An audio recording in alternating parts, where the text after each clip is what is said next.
नमस्कार, ये आकाशवाणी चंडीगढ़ है। अब आप रतिका से प्रादेशिक समाचार सुनिए।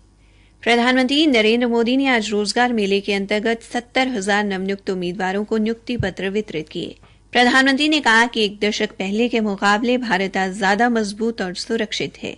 हरियाणा के मुख्यमंत्री मनोहर लाल ने कैथल में आयोजित व्यापारी सम्मेलन को संबोधित किया और व्यापारियों की 5 मांगों को तुरंत पूरा करने का ऐलान किया।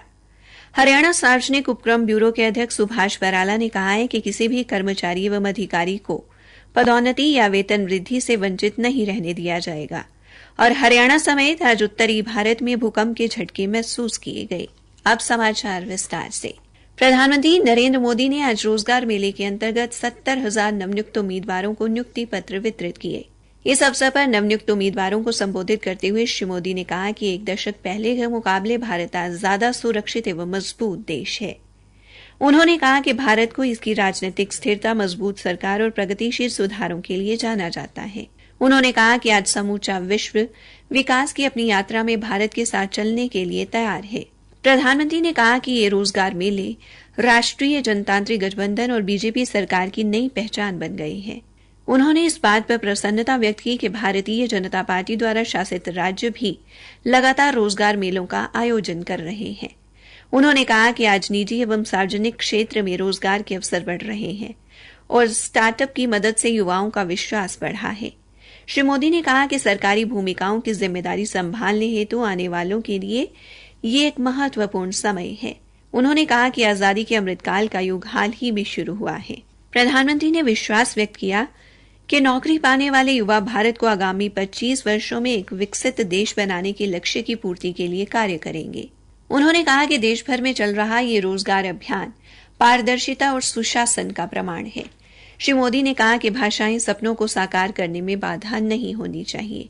क्षेत्रीय भाषाओं में ली गई प्रवेश परीक्षाएं देश के युवाओं को अपनी योग्यता दिखाने के लिए नया मंच प्रदान कर रही हैं। रोजगार मेला देश भर में 43 स्थानों पर आयोजित किया जा रहा है और रोजगार मेले में केंद्र सरकार के विभागों, इस पहल को सहयोग दे रही राज्य सरकारों और केंद्र शासित प्रदेशों के विभागों में भर्तियां हो रही हैं।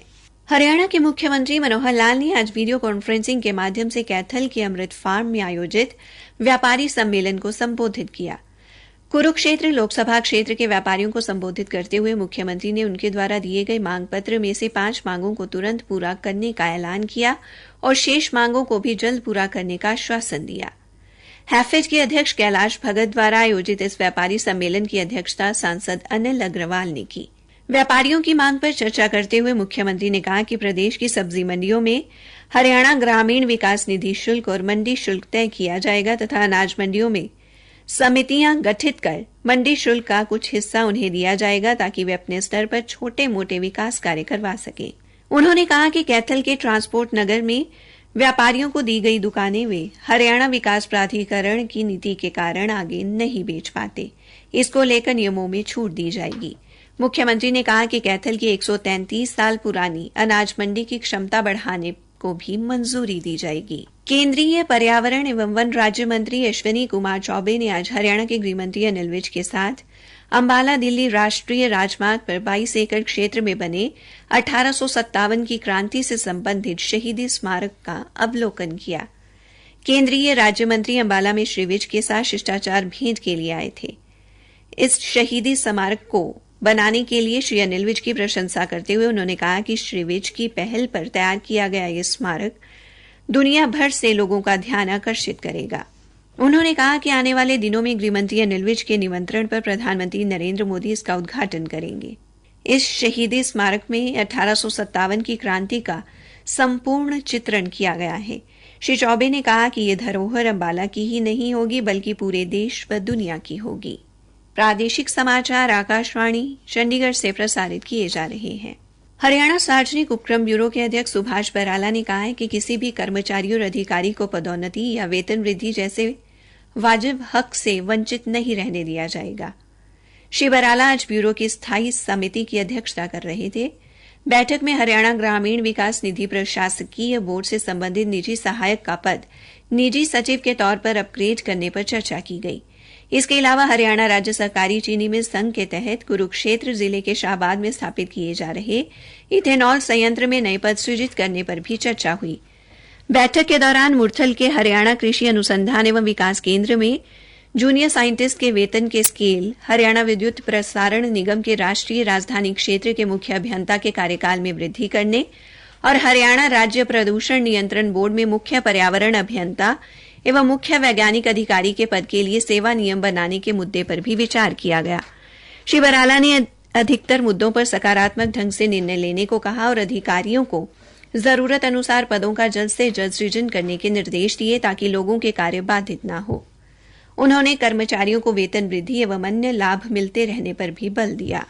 आज उत्तरी भारत में दिल्ली राष्ट्रीय राजधानी क्षेत्र, चंडीगढ़, पंजाब और हिमाचल प्रदेश एवं हरियाणा के अन्य कई क्षेत्रों में भूकंप के झटके महसूस किए गए। राष्ट्रीय भूकंप विज्ञान केंद्र के अनुसार भूकंप की तीव्रता 5.4% रही। भूकंप का केंद्र जम्मू कश्मीर के डोडा में था। अभी तक भूकंप के कारण जान माल के नुकसान की कोई खबर नहीं है। पलवल हथीन मार्ग पर गांव दुर्गापुर के निकट आज एक डंपर और कार की टक्कर में 2 लोगों की मौत हो गई। दुर्घटना की सूचना मिलते ही पुलिस मौके पर पहुंची और शवों को कब्जे में लेकर पोस्टमार्टम के लिए नागरिक अस्पताल भिजवाया। मृतकों की पहचान कार चालक रेंडका गांव निवासी अजय धनखड़ और कार सवार हथीन निवासी कपड़ा व्यापारी जुगल किशोर के तौर पर हुई है। पुलिस ने बताया कि दुर्घटना के बाद डंपर चालक मौके से फरार हो गया। उसके खिलाफ मामला दर्ज कर आगे की कार्रवाई की जा रही है। एक अन्य सड़क हादसे में पंचकूला के रामगढ़ के पास तेज रफ्तार पिकअप गाड़ी ने सड़क किनारे काम कर रहे मजदूरों को टक्कर मार दी, जिससे 2 मजदूरों की मौके पर ही मौत हो गई और एक गंभीर रूप से घायल हो गया। घायल मजदूर को उपचार के लिए पीजीआई भेजा गया, जहां उसकी भी मृत्यु हो गई। पुलिस ने पिकअप गाड़ी के चालक को गिरफ्तार कर लिया है। हरियाणा के कृषि एवं पशुपालन मंत्री जयप्रकाश दलाल ने आज भिवानी जिले के कस्बा लोहारू से सालासर धाम व खाटू श्याम के लिए 2 वातानुकूलित बसें रवाना की। इन बसों में यात्रा करने वाले श्रद्धालुओं से कोई शुल्क नहीं लिया जाएगा और इसका खर्चा कृषि मंत्री निजी तौर पर वहन करेंगे। ये बसें हर रोज अलग अलग गांव से श्रद्धालुओं को इन धार्मिक स्थलों पर लेकर जाएंगी। कृषि मंत्री ने कहा कि लोहारू क्षेत्र से हजारों की संख्या में श्रद्धालु सालासर व खाटू श्याम जाते हैं। उनकी मांग पर 1 साल के लिए ये बसें चलाई गई हैं, जो श्रद्धालुओं को वापस उनके गांव छोड़ेंगी।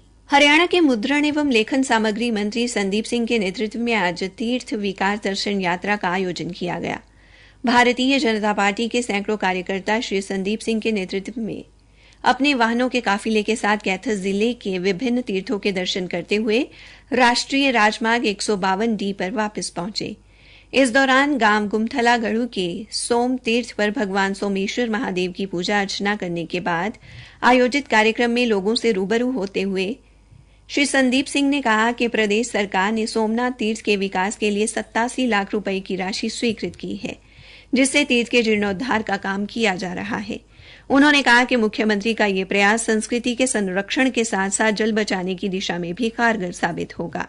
गांव थाना ब्रह्म सरोवर पर आयोजित कार्यक्रम में राज्य मंत्री ने कहा कि इस तीर्थ के विकास के लिए सरकार ने 1,58 लाख रुपए का बजट मंजूर किया है। फरीदाबाद हत्या मामले में नीमका जेल में बंद एक कैदी आज सुबह बादशाह खान नागरिक अस्पताल से पुलिस को चकमा देकर फरार हो गया। कैदी के पैर में चोट लगने के बाद उसे अस्पताल में दाखिल कराया गया था। इस दौरान वो वॉकर के सहारे चलते हुए आराम से भाग निकला। कैदी के फरार होने की तस्वीरें अस्पताल में लगे सीसीटीवी कैमरे में कैद हो गई। पुलिस उसकी तलाश कर रही है। पुलिस आयुक्त अमन यादव ने कहा कि जल्द ही फरार कैदी को गिरफ्तार कर लिया जाएगा। अंत में मुख्य समाचार एक बार फिर। प्रधानमंत्री नरेंद्र मोदी ने आज रोजगार मेले के अंतर्गत 70,000 नवनियुक्त उम्मीदवारों को नियुक्ति पत्र वितरित किए। हरियाणा समेत आज उत्तरी भारत में भूकंप के झटके महसूस किए गए। इसी के साथ ये समाचार बुलेटिन समाप्त हुआ।